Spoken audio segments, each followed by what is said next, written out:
여러분, 값이 비싸고 또 귀한 영롱한 천년 진주가 어떻게 만들어지는지 여러분들 잘 아실 것입니다.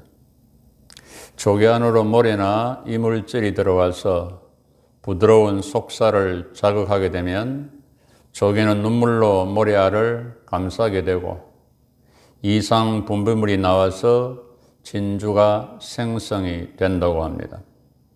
그래서 진주는 조개의 눈물 보석이라 그렇게 말하기도 합니다.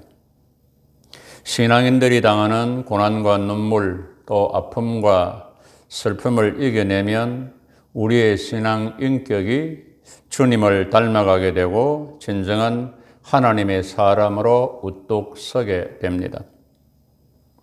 베드로 사도는 우리가 당하는 고난을 세 가지로 그렇게 정리했습니다. 먼저 나의 죄 때문에 당하는 고난이 있다. 이 고난은 당연히 우리가 감내해야 되고 또 회개를 해야 된다는 것입니다. 그리고 선을 행함으로 받는 고난이 있다 그랬습니다.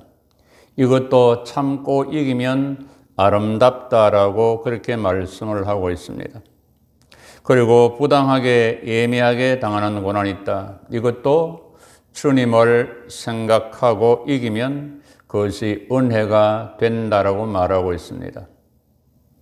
더 쉽게 우리가 당하는 고통을 한 두 가지로 정리할 수가 있습니다. 하나는 나의 의사나 선택, 결정 없이 당하는 그런 고통이 있습니다. 질병이라든지 사고라든지 지금 산불도 내 의사와 관계없이 그렇게 고통을 당하는 것 중에 하나라고 할 수가 있습니다. 그리고 두 번째는 내가 선택하고 결정했음에도 불구하고 당하는 그런 고통이 있습니다. 내가 선택해서 작물을 심었는데 작황이 좋지 않는 그런 경우도 있고 내가 선택해서 연애를 해서 결혼했는데 아픔을 당하는 그런 경우도 있음을 우리는 보게 됩니다. 요셉은 지금 선을 행하다가 부당하게 예매히 자기 선택과 관계없이 옥에 들어와 있음을 보게 됩니다. 그래도 하나님을 생각함으로 원망, 불평, 그런 탄식함이 없이 하나님 앞에서 신앙으로 아름답게 살아가는 그런 모습을 우리는 보게 되었습니다. 요셉이 부당하게 옥에 들어와 있었지만 두 가지 아름다운 일을 우리가 보게 됩니다. 하나는 그래도 진실이 하나님을 믿고 성실히 일하고 있다는 사실입니다.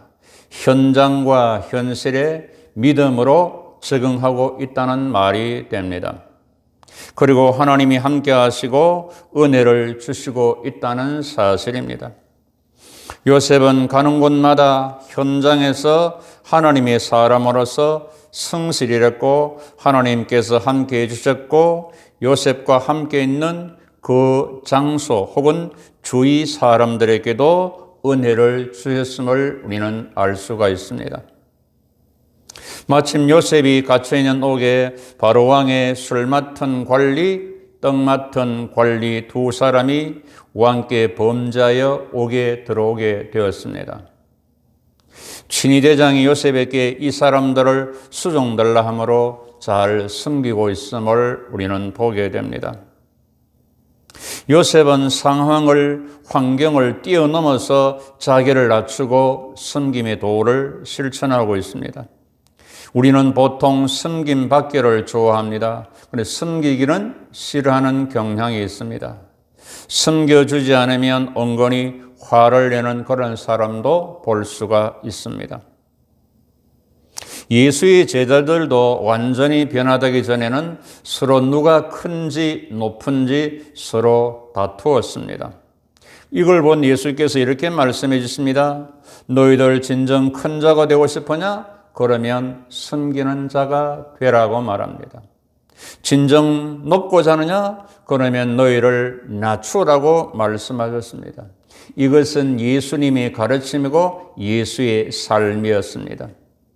그러면서 내가 온 것은 섬김을 받으라는 것이 아니다. 섬기고 목숨을 많은 사람의 대성물로 줄이고 왔다. 나는 항상 섬기는 자로 너희 중에 있다. 너희는 나를 본받는 자가 되라. 예수께서 섬기고 목숨을 대성물로 드렸으니까 예수님께서 어떻게 드렸습니까? 하나님께서 예수를 지극히 높여 모든 이름에 뛰어난 이름을 주사 하늘에 있는 자들, 땅에 있는 자들, 땅 아래 있는 자들이 모두 무릎을 예수 이름에 꿇게 하시고 모든 입으로 예수를 주라 신케 하고 아버지께 영광을 돌리게 하셨다라고 성경은 말씀하고 있습니다. 요셉은 바로 예수님의 예표가 됩니다. 우리가 십자가의 도, 섬김의 도를 받고 따른다 하면서 이 도를 신령치 못하는 그런 연약함을 늘 안고 살아가는 우리네 모습들입니다. 예수의 마음이 있어야 그리고 나의 자아가 깨어져야 섬김의 도를 실천할 수가 있습니다. 그래서 바울은 나는 날마다 죽는다, 나를 쳐 복종시킨다, 십자가를 진다라고 말씀하고 있습니다. 요셉은 얼마나 예수의 마음을 가지고 잘 섬기는지 두 관원의 얼굴 표정을 보아서 그 마음을 알아줄 정도로 정성껏 돌보아 주고 있음을 우리는 보게 됩니다. 자신도 고난에 처해 있고 아픔을 안고 있으면서도 다른 사람을 돌보는 요셉의 아름다운 그 심성을, 신앙 인격을 우리는 보게 됩니다. 요셉은 고난 중이라도 자기 중심적이지 않고 관계를 맺고 소통의 삶을 살고 있음을 보게 됩니다. 감옥 안에서 동료들의 얼굴빛을 살피는 그런 여유를 가지고 있음을 보게 됩니다. 요셉은 감옥에서도 옆 사람의 표정을 살피고 다른 사람의 필요를 살피고 돕고 배려하는 인간성이 깨어지지 않고 그대로 유지되고 있음을 보게 됩니다. 나를 파괴하는 것은 환경이 아니라 나 자신의 메마른 마음인 것입니다. 그래서 우리는 내 심령이 메마르지 않도록 하나님과 친밀히 교제하고 말씀을 묵상하고 성령님과 교통하고 감동, 감화를 받아야 된다는 것입니다. 두 관원이 꿈을 꾸었는데 각자의 꿈이 내용이 달랐습니다. 요셉이 두 사람의 얼굴을 보고서 마음에 무슨 근심이 있습니까? 라고 묻습니다. 우리가 꿈을 꾸었는데 해석할 사람이 없습니다. 요셉이 해석은 하나님께 했습니다. 청하건대 내게 말을 하면 해 보십시오. 요셉의 신앙이 대단하죠. 옥에서도 하나님을 증거하고 하나님을 높이고 하나님을 소개하고 있다는 것입니다. 꿈을 주신 이가 하나님이시기 때문에 해석도 하나님이 하십니다. 모든 문제의 해결이 하나님이 있다. 이것이 바로 요셉의 신앙관입니다. 해석은 하나님께서는 내게 말하라는 말 속에 우리는 요셉은 항상 하나님과 깊은 교제를 나누고 있고 하나님을 전적 신뢰하고 있음을 우리는 보게 됩니다. 요셉은 하나님부터 꿈을 받은 사람입니다. 항상 하나님 주신 꿈을, 말씀을 가지고 있는 사람이었습니다. 그리고 항상 하나님과 교제하고 있는 그런 사람이었습니다. 다른 말로 하면 하나님이 함께 하는 사람이었다는 말입니다. 여러분들은 누구와 친밀하게 지냈습니까? 친밀히 지내는 그 사람의 이름을 알 것이고 그 사람과 깊은 교제를 나눌 것이고 그 사람의 형편을 알 것입니다. 하나님을 믿고 사시는 여러분들은 하나님과 얼마나 친밀하게 지내십니까?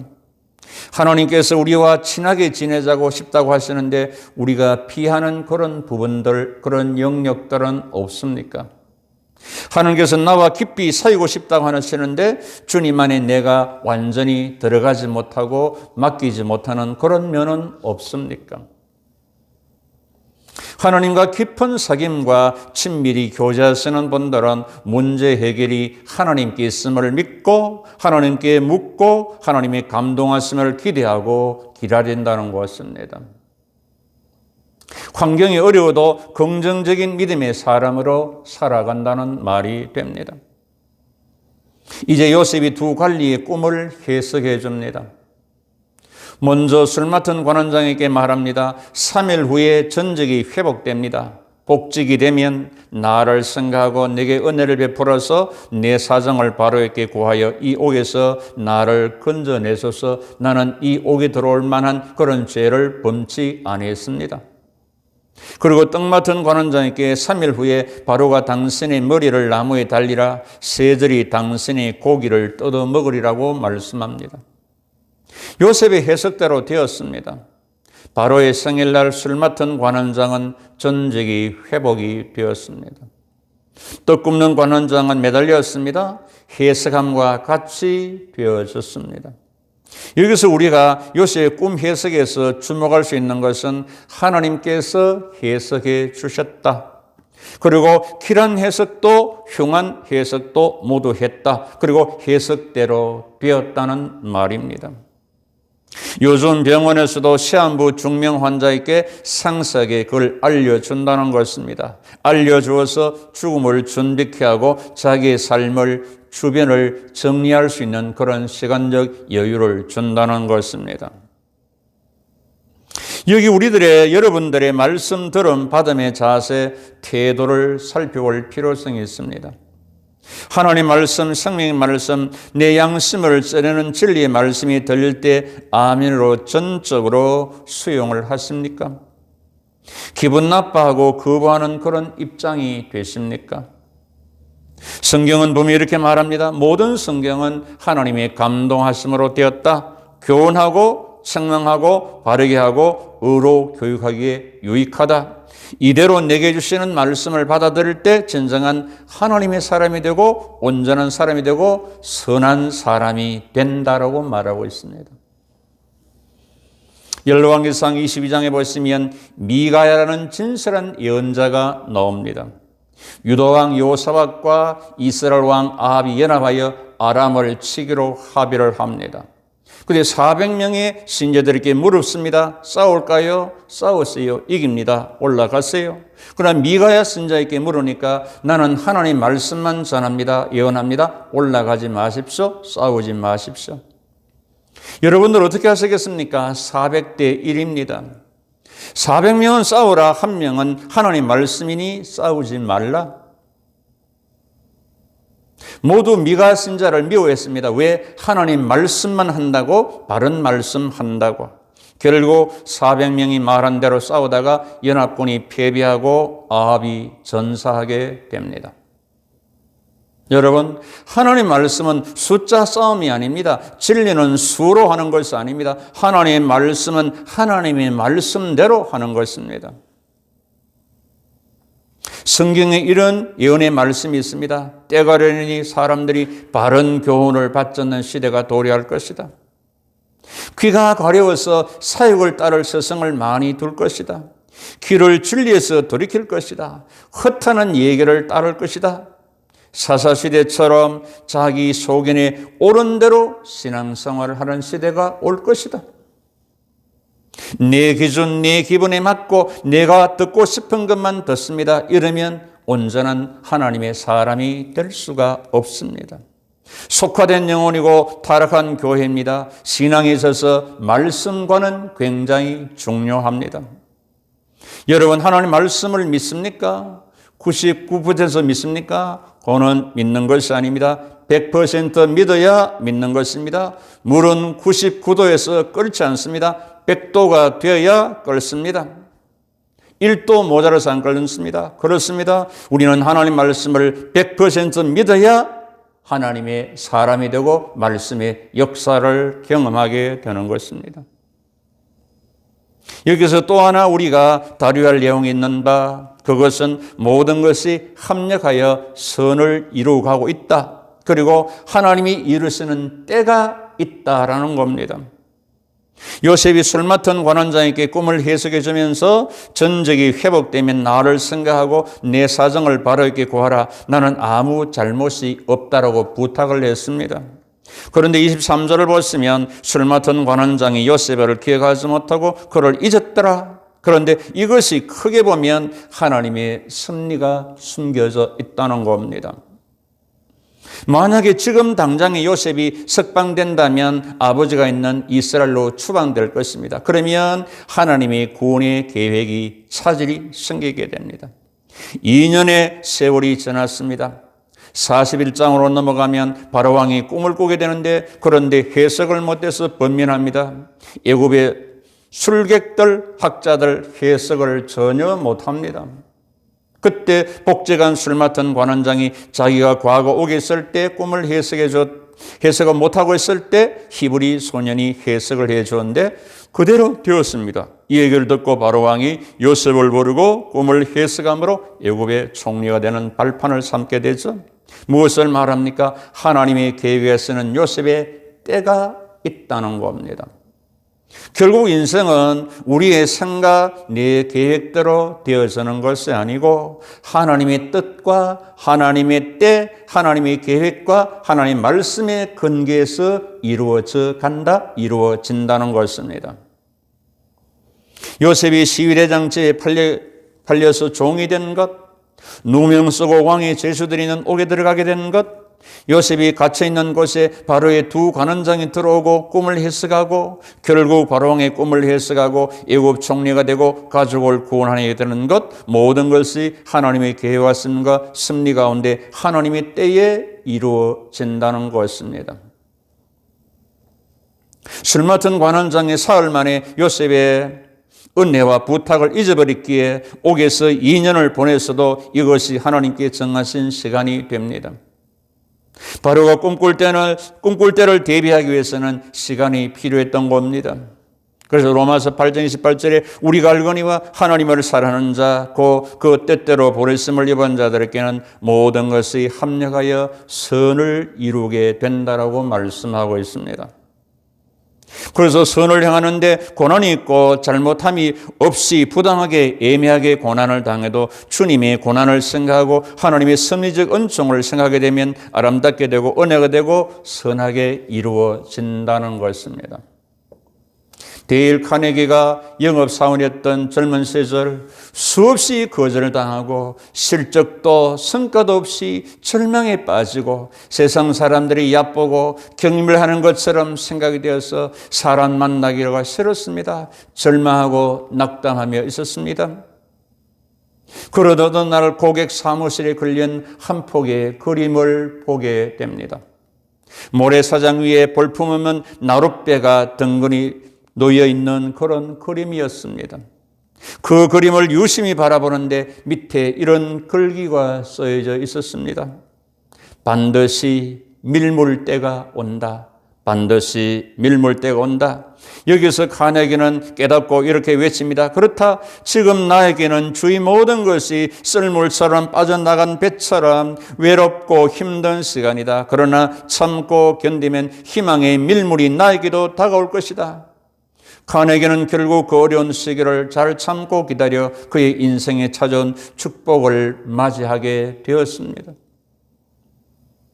세상 물이 다 쓸려 나갔지만 하나님의 때에 하나님의 은혜의 물이 밀려와서 우리 인생의 배를 띄우고 힘차게 항해할 때가 반드시 우리에게도 온다는 사실입니다. 그래서 이런 말이 있습니다. 힘이 들어야 힘이 생긴다.